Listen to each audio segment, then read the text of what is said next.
There's been a lot of speculation on who the main Batman villains are going to be for the Batman Part 2. But so far the only villains that it seems plausible to be is Clayface, Hush, Professor Pig, and Scarecrow. And there's also some speculation that Robin's going to be in the movie. Please don't put Robin in the movie. Batman is literally, he's just starting out still, so Robin needs to come like when he's old. Do not put Robin in this movie. Now here's my 2 cents on all the villains that could potentially be in this movie.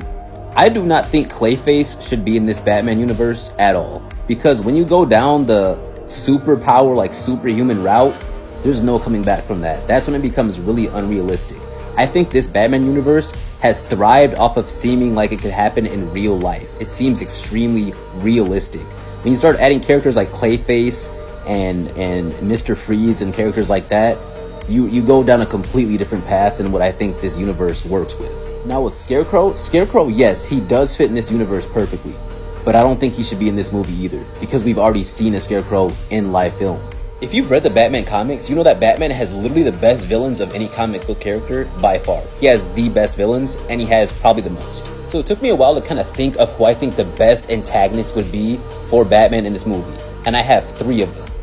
Yes, Hush is one of them. Yes, Professor Pig is the second one. And the third one, I'm actually going to go with the Mad Hatter. I'm sure most of you are thinking right now, the Mad Hatter, that makes no sense, that's dumb. Stay with me now. In this movie, the Mad Hatter will basically be like a psychedelic cult leader. Basically what he'll do in this movie is kidnap random people and use a combination of psychedelics and hypnosis to force his victims to join his cult, the Gates of Wonderland. Or the Church of Wonderland, something like that. The psychedelics he uses will basically trick his victims into thinking that they're a character in Wonderland. And then he'll use his hypnosis as basically mind control, making it so that his cult members do exactly what he says whenever he says to do it. He'll basically use his cult members as pawns to enact random acts of violence and chaos throughout the city with the hopes and the goals of taking over the entire city.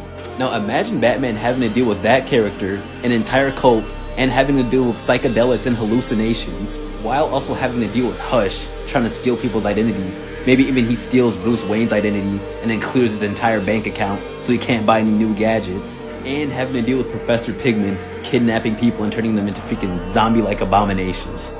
Dude, that would be freaking lit.